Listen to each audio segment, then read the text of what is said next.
Game 2. All right, to set up Game 2, we begin at the scenario, trying to determine some basic questions. What type of game it is, what things we have to move around, and so on. So here they say there are 3 films, Greed, Harvest, and Limelight. They're going to be shown during a film festival held on Thursday, Friday, and Saturday. Each film has to be shown at least once, but never more than once on a single day, and every day has to have at least one film shown on it. The films are shown one at a time, and then we have some rules. We have 3 things to put in an order. That makes this a sequencing game. Now, it's not quite a simple sequencing game because the items that we have to put in order, G, H, and L, well, they can repeat. Since you can have one of them a day and there's 3 days, that would allow you to show each film 3 times for a total of 9 films. Almost certainly the rules are going to narrow that down, but we don't want to import any bad assumptions into them before we get down there. Since it is a sequencing game, our basic sketch is going to be a series of labeled slots. So Thursday, Friday, and Saturday. We have a roster of G, H, and L that we can call upon. For each of those guys, we need to use them at least once, and we need to do something to indicate that we could put more than one film on a given day. So the way I would do that, put a little bit of space in between the slots to indicate that I have room to put another slot off to the left or off to the right, and it still count as the same day. When we get to the rules, we do realize that we need a new symbol. This game asks us to keep track of something that there aren't a lot of games that ask us to keep track of.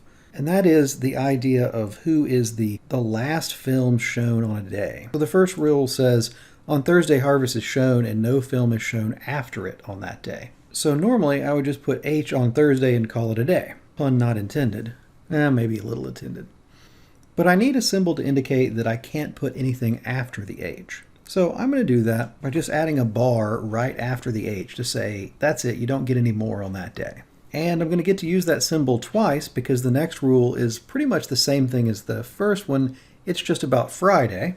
So on Friday, the last film has to be either G or L, and nothing else is allowed after it on that day. However, Rule 2 does have an extra component that Rule 1 didn't have. So on Friday, it's either Greed or Limelight, but not both that's shown. So I also need to indicate to myself that I can't have both G and L on Friday. So I'm going to symbolize that with a little no GL written underneath Friday.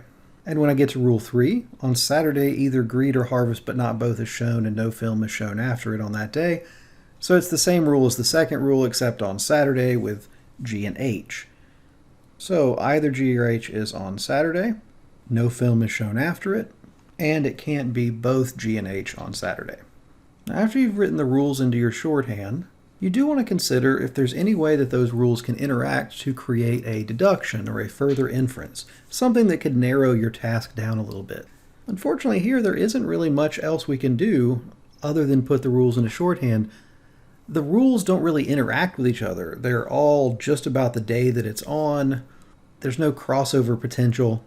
All I'm going to do is draw a box around my sketch so that I know that is where I left it when I left the rule. Now that is your master diagram. You want to make sure to keep your master diagram separate from your other diagrams. Don't erase in it. Don't write in it. If you need to write more diagrams, and you probably will, write them out to the side using the master diagram as a template that you copy from. And when you're done with those little minor diagrams, label them, block them off so you know where they came from.